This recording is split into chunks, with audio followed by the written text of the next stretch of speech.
The book of Mirdad کی 28ویں قسط کے ساتھ آپ کی خدمت میں حاضر ہیں۔ یہ 28ویں قسط کتاب میرداد میں باب نمبر 32 پر مشتمل ہے اور اس کا عنوان ہے گناہ اور حجاب۔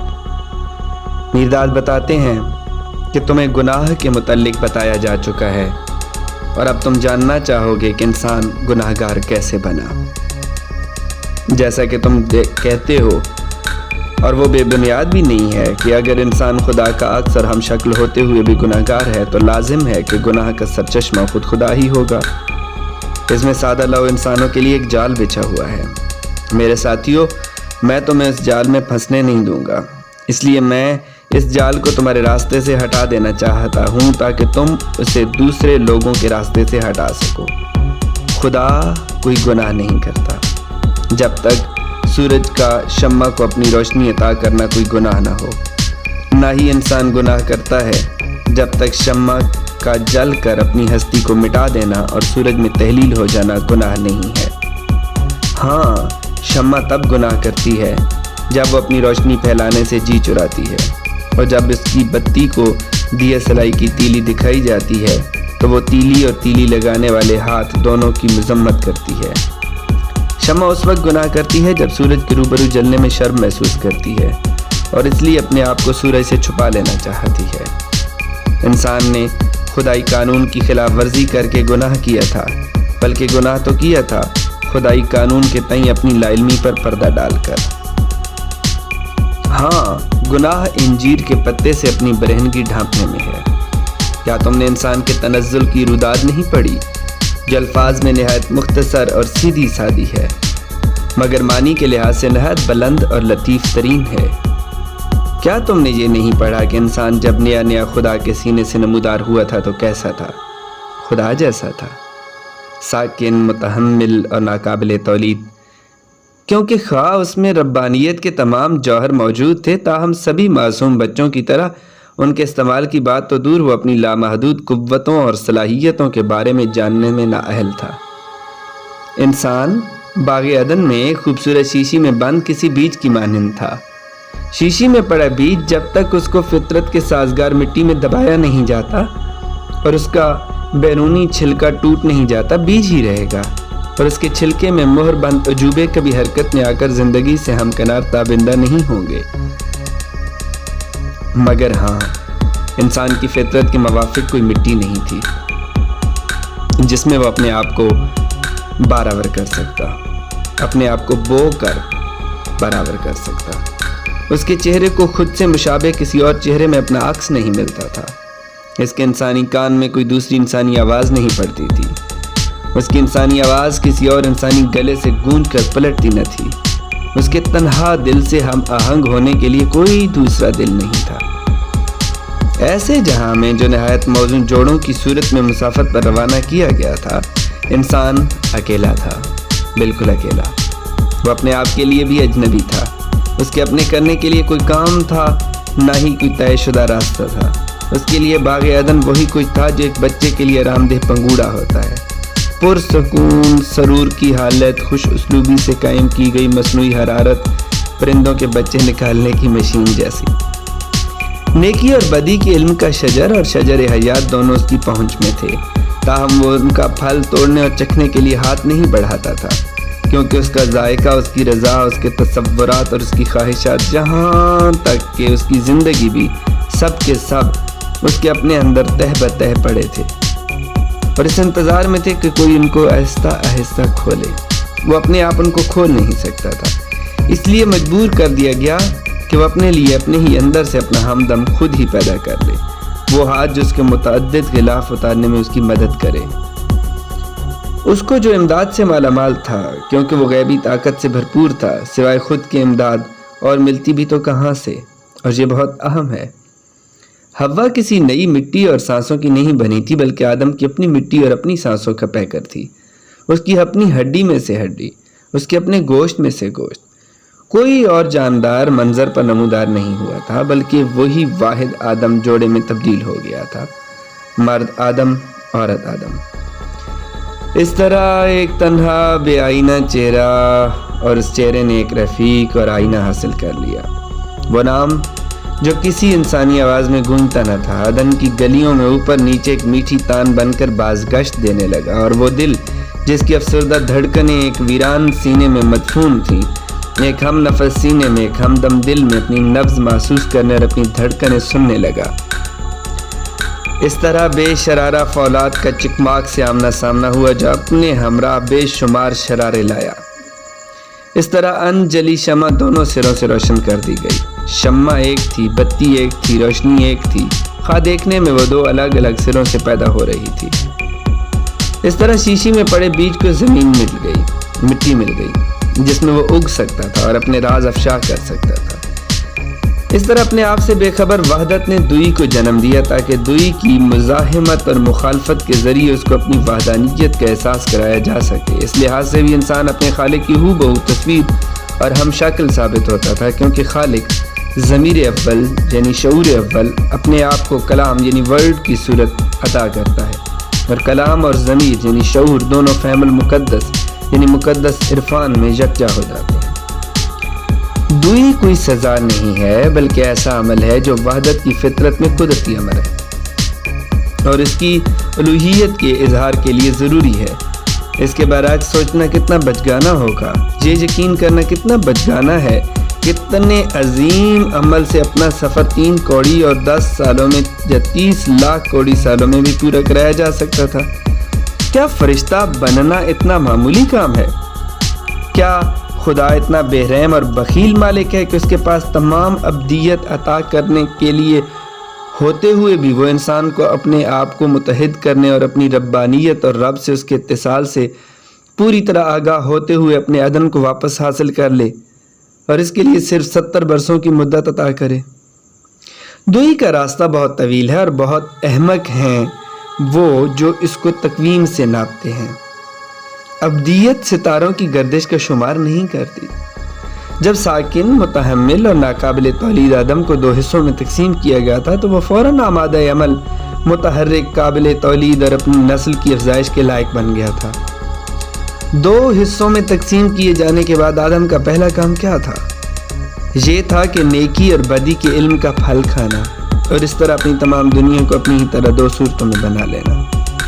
اب چیزیں وہ نہیں رہ گئی تھیں جو کہ پہلے تھیں، یعنی معصوم، نہ اچھی نہ بری، اب وہ نیک اور بد ہو گئی تھیں، فائدہ مند یا نقصان دہ، خوشگوار یا ناخوشگوار۔ جبکہ پہلے وہ ایک تھیں، اب وہ 2 فرقوں میں بٹ گئی تھیں۔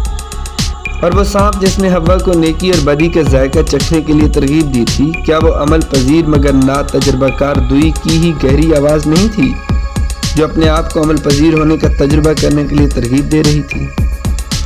اس میں حیرانی کی کوئی بات نہیں کہ اس آواز کو سننے اور اس کے مطابق عمل کرنے کی پہل حوا نے کی تھی، کیونکہ حوا گویا کہ سان کا پتھر تھی، اپنے ساتھی کے اندر پوشیدہ طاقتوں کو نمایاں کرنے کے لیے بنایا گیا آلہ۔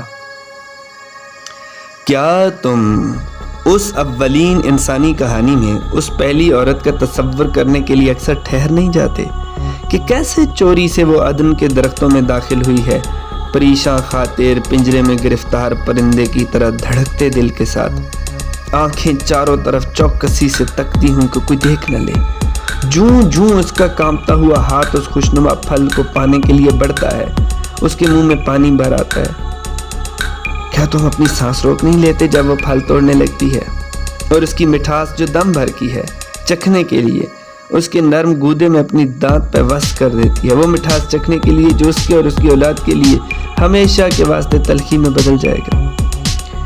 کیا تم نے دل و جان سے یہ نہیں چاہا کہ جیسا کہ کہانی میں واقع ہوا ہے، خدا تعالی حوا کی ہمکانہ گستاخی کو جب وہ ناسمجھی کا فعل کرنے لگی تھی ظاہر ہو کر روک دیتا، اس کے بعد نہیں؟ اور جب حوا یہ فعل کر چکی تھی، کیا تم نے یہ نہیں چاہا کہ آدم کے پاس اتنی سمجھ اور دیری ہوتی کہ وہ اس کے ساتھ گناہ میں شریک ہونے سے اپنے آپ کو روک لیتا؟ تاہم نہ خدا نے مداخلت کی نہ ہی آدم باز آیا، کیونکہ خدا یہ نہیں چاہتا تھا کہ اس کا ہم شکل اس سے مختلف ہو۔ یہ اس کی رضا اور مصلحت تھی کہ انسان اپنی رضا اور منصوبہ ظاہر کرے، خود کو عرفان کے ذریعے احدیت کی صورت تک رسائی کے لیے دوئی کا طویل راستہ طے کرے۔ جہاں تک آدم کا تعلق ہے، وہ چاہتے ہوئے بھی اپنی رفیقہ کا پیش کیا گیا پھل کھانے سے گریز نہیں کر سکتا تھا، پھل کھانا اس کے لیے لازمی تھا کیونکہ وہ دونوں یک غالب تھے اور ان میں سے ہر ایک دوسرے کے اعمال کے لیے جواب دہ تھا۔ کیا خدا انسان کے نیکی اور بدی کا پھل کھانے پر بہت برہم اور ناراض ہوا تھا؟ خدا نہ کرے کہ ایسا ہوا ہو، کیونکہ خدا جانتا تھا کہ انسان کو پھل کھانا ہی پڑے گا اور جس کی اپنی خواہش تھی کہ انسان اس کو کھائے، لیکن وہ یہ بھی چاہتا تھا کہ انسان کو اس سے قبل علم ہو کہ اس کے کھانے کے نتیجہ کیا ہوگا اور اس میں اس نتیجے کا سامنا کرنے کی قوت ہو، اور وہ قوت انسان میں تھی۔ چنانچہ انسان نے وہ پھل کھایا اور اس کے انجام کا سامنا کیا، اور وہ انجام تھا موت، کیونکہ انسان خدا کی رضا کے ذریعے عملی صورت میں دوئی کا مرتکب ہوئے عمل احدیت کے لیے فوراً مر گیا تھا۔ اس لیے موت کوئی سزا نہیں ہے، بلکہ دوئی میں فطری زندگی کی ایک کیفیت یا منزل ہے، کیونکہ سب چیزوں کو دوہرا بنانا اور ہر چیز کا سایہ پیدا کرنا دوئی کی فطرت ہے۔ بس آدم نے حوا کی صورت میں اپنا سایہ پیدا کیا اور ان دونوں نے اپنی زندگی کے لیے موت کا نام کا سایہ پیدا کیا، لیکن آدم اور حوا موت کے سائے کے باوجود خدا کی شکل میں بلا سایہ زندگی کا حاز اٹھائے جاتے ہیں۔ دوئی ایک پہم کشمکش ہے، اور اس کشمکش سے یہ گمان ہوتا ہے جیسے دو مخالف اپنے آپ کو نابود کرنے پر آمادہ ہیں۔ آپس میں مخالف دینے والے در حقیقت کامل بالذات معمور بالذات ہیں، جو آپس میں کندھے سے کندھا ملا کر ایک ہی منزل کے لیے جد و جہد کر رہے ہیں، یعنی مکمل سکون، احدیت اور اعلیٰ عرفان کے توازن کے لیے۔ لیکن اس وہم کی جڑ حوا سے خمسہ میں ہے، اور وہ اتنا عرصہ قائم رہتی ہے جب تک حوا سے خمسہ قائم رہتے ہیں۔ اس لیے آدم کی آنکھیں کھل جانے کے بعد جب خداوند نے اس کو اپنے پاس بلایا تو اس نے جواب دیا، میں نے باغ میں تیری آواز سنی اور میں ڈر گیا کیونکہ میں ننگا تھا اور میں نے اپنے آپ کو چھپا لیا، اور یہ جو عورت تو نے بطور ہم نشیں مجھے دی ہے، اس نے مجھے درخت کا پھل دیا اور میں نے اس کو کھا لیا۔ حوا کوئی غیر نہیں تھی، آدم کی اپنی ہی ہڈی اور گوشت تھی، تاہم آدم کی اس نوزائیدہ میں پر غور کرو جس کی آنکھیں کھلنے کے بعد اپنے آپ کو حوا سے خدا اور خدا کی دیگر مخلوق سے الگ اور آزاد سمجھنے لگی تھی۔ یہ میں ایک بھرم تھا، یہ خدا سے جدا ہوئی شخصیت اس نئی کھلی آنکھ کا دھوکہ تھا۔ اس میں نہ ہی کوئی اصلیت تھی نہ کوئی حقیقت۔ اس کا نمود اس لیے ہوا تھا تاکہ وہ اس کی موت کے وسیلے سے اپنی ذات کو جو خدا کی اصل ذات ہے پہچان لے۔ یہ پھر اس وقت کافور ہو جائے گا جب بیرونی آنکھ تاریک ہو جائے گی اور باطنی آنکھ روشن ہو جائے گی۔ خواہ اس وہم نے آدم کو چکر میں ڈال دیا، تاہم اس کے ذہن میں تجسس اور اس کے تصور میں اشتیاق پیدا کر دیا، کوئی ایسی خودی حاصل ہو جانا جس کو انسان مکمل طور پر اپنی کہہ سکے۔ یہ دراصل اس انسان کی خود پسندی کو تقویت دینے اور لبھانے والی شے ہے جس کو اب تک کسی خودی کا احساس نہ ہوا ہو، اور آدم اپنی پرفریب خودی کی پھیلاہٹ اور بہلاوے میں آ گیا، اور خواہ وہ اس سے شرمندہ تھا کیونکہ یہ نہایت بے حقیقت اور عریاں تھی، پھر بھی وہ اسے ترک کرنے کو تیار نہ تھا، بلکہ وہ تو اپنے دل و جان سے اور اپنی تمام تر نئی پیدا ہوئی اختراع پسندی سے اس کے ساتھ منسلک تھا، اور اس نے انجیر کے پتوں کو سی کر اپنے لیے پردہ بنایا تاکہ وہ اپنی ننگی کو ڈھانپ سکے اور اس کی ہر شے کے آر پر دیکھنے والی خدا کی آنکھ سے دور اپنے ہی واسطے سے رکھے۔ پس ادن پرسرور معصومیت کی کیفیت، خود سے بے خبر احدیت، انجیر کے پتوں کا پردہ اوڑے ہوئے دوہرے انسان کے ہاتھوں سے چھن گیا۔ اس کے اور شجر حیات کے درمیان شعلہ افشاں تلواریں حائل ہو گئیں۔ انسان نیکی اور بدی کے جڑواں دروازے کی راہ سے عدن سے باہر نکل آیا، عرفان کے اکہرے دروازے کی راہ سے پھر سے داخل ہوگا، پھر سے اندر داخل ہوگا۔ وہ شجر حیات کی طرف پیٹھ کیے ہوئے باہر آیا تھا، اور وہ اسی شجر کی طرف رخ کیے ہوئے دوبارہ اندر داخل ہوگا۔ جب وہ اپنی طویل اور دشوار سفر پر نکلا تھا تو وہ اپنی عریانی سے شرمندہ تھا۔ اس نے بڑی ہوشیاری سے اپنی شرم کو چھپا رکھا تھا۔ جب وہ اپنے دفتر کے اختتام پر پہنچے گا تو اس کے پاکیزہ حجاب سے آزاد ہوگی، اس کے دل کو اپنی عریانی پر ناز ہوگا، لیکن یہ تب نہیں ہوگا جب تک گناہ انسان کو گناہ سے آزاد نہ کر دے، کیونکہ گناہ آپ ہی اپنی تباہی کا سبب ہوگا، اور گناہ انجیر کے پتوں کے پردے کے سوائے اور کہاں ہے؟ ہاں، گناہ اور کچھ نہیں ہے بلکہ وہ دیوار ہے جو انسان نے اپنے اور خدا کے درمیان حائل کر لی ہے، اپنی چند روزہ خودی اور مستقل خودی کے مابین۔ ابتداً وہ دیوار مٹھی بھر انجیر کے پتے تھے، اور اب وہ مضبوط کلا کی فصیل بن گئے، کیونکہ جب سے انسان نے عدن کی معصومیت گوا دی ہے، وہ زیادہ سے زیادہ پتے اکٹھے کرنے اور زیادہ سے زیادہ پردے سینے میں خار و پریشان ہے۔ کاہل لوگ اپنے پردوں کے سوراخوں پر اپنے محنت کش ہمسایوں کے پھینکے گئے چیتھڑوں کے پیوند لگا کر مطمئن ہو جاتے ہیں، اور گناہ کی پوشاک پر لگایا گیا ہر ایک پیوند گناہ ہے، کیونکہ یہ اس شرم کو مستقل بنانے کا ذریعہ بنتا ہے جو خدا سے الگ ہونے کے وقت انسان نے پہلی بار اور نہایت شدت سے محسوس کیا تھا۔ کیا انسان اپنی شرم سے چھٹکارا پانے کے لیے کچھ کر بھی رہا ہے؟ افسوس، اس کی کوششوں سے شرم پر اور زیادہ شرم کے انبار جمع ہوتے جاتے ہیں، اور پردوں پر اور پردے چڑھتے جاتے ہیں۔ انسان کے ہنر اور علوم کیا ہیں؟ محض انجیر کے پتے ہی تو ہیں۔ اس کی سلطنتیں، قومیں، نسلی اختلافات اور جنگ کی راہ پر گامزن مذاہب، کیا وہ برگ ہائے انجیر کا طریقہ پرستش نہیں ہے؟ اس کے صحیح اور غلط، عزت اور بے حرمتی، انصاف اور ناانصافی کے قوانین، اس کے لاتعداد سماجی عقیدے اور رسمیں، کیا وہ انجیر پتوں کے حجابات نہیں ہیں؟ اس کا بیش قیمت کی قیمت لگانا اور لامحدود کو ناپنا اور جوہر معیار سے پرے ہے۔ اس کا معیار کرنا، کیا یہ سب اس لنگوٹ پر جس پر پہلے ہی سے پیوند پر پیوند لگے ہوئے ہیں، مزید پیوند لگانا نہیں ہے؟ عیش و نشاط جو اذیتوں سے بھرپور ہیں، ان کے لیے اس کی بے صبری، اس کا مال و زر، اس کی طمع جو غریبی کا پیش خیمہ ہوتے ہیں، اس مختاری کے لیے اس کی پیاس جو متی کرتی ہے، اور اس شان کی ہوس جو حقیر بناتی ہے، کیا یہ سب انجیر پتوں کے لیے بے شمار حجابات نہیں ہیں؟ اپنی برہنگی ڈھانپنے کی قابل رحم بڑبڑاہٹ میں انسان نے ان گنت پردے اوڑھ لیے ہیں، جو برسوں کے دوران میں اس کی کھال سے اس قدر مضبوطی سے چسپاں ہو گئے ہیں کہ اب وہ ان میں اور اپنی کھال میں تمیز ہی نہیں کر سکتا، اور انسان سانس لینے کے لیے ہانپتا ہے، اور انسان اپنی ان لاتعداد چمڑیوں سے نجات پانے کے لیے التجائیں کرتا ہے۔ تاہم اپنی بدحواسی میں انسان اپنے بوجھ سے راحت پانے کے لیے اور سب کچھ کرتا ہے سوائے ایک چیز کے جو اس کو اصل میں اس بوجھ سے فراغت دلا سکتی ہے، اور وہ ہے اس کا اس بوجھ کو پھینک پانا۔ وہ اپنی فالتو چمڑیوں سے چھٹکارا حاصل کرنا چاہتا ہے، مگر اپنی طاقت سے، پوری طاقت سے انہی کے ساتھ چسپاں ہے۔ وہ اریاں ہونا چاہتا ہے اور ساتھ ساتھ پوری طرح ملبوس بھی رہتا ہے۔ اریاں ہونے کا وقت قریب آ گیا ہے۔ میں تمہاری فالتو چمڑیوں، تمہارے انجیر پتوں کے حجابات سے چھٹکارا دلانے میں تمہاری مدد کرنے آیا ہوں، تاکہ تم دنیا کے تمام آزاد مندوں کو ان کی فالتو چمڑیوں سے چھٹکارا دلانے میں مدد کر سکو۔ میں صرف راستے کا اشارہ دوں گا، ہر ایک کو اپنی چمڑیاں آپ ہی اتارنا ہوں گی، خواہ یہ کام کتنا ہی تکلیف دہ کیوں نہ ہو۔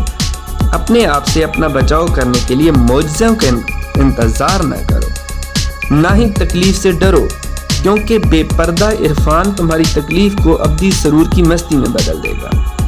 اگر پھر عرفان کی بے پردگی میں تمہارا اپنا آپ سے سامنا ہو جائے، اور اگر خدا تمہیں بلا کر پوچھے تم کہاں ہو، تو تم شرم محسوس نہیں کرو گے، نہ ہی تم ڈرو گے، نہ ہی تم اس سے دور چھپو گے، بلکہ تم ثابت قدم، آزاد اور الوہی سکون سے بھرپور کھڑے رہو گے اور خدا کو واپسی جواب دو گے، ہمیں دیکھ اے خداوند، ہماری روح، ہماری ہستی، ہماری واحد خودی، شرم، ڈر اور اذیت میں ہم نیکی اور بدی کے طویل، ناہموار اور ٹیڑھے میڑھے راستے پر جو تو نے ازل سے ہمارے لیے طے کیا تھا چلتے رہے ہیں۔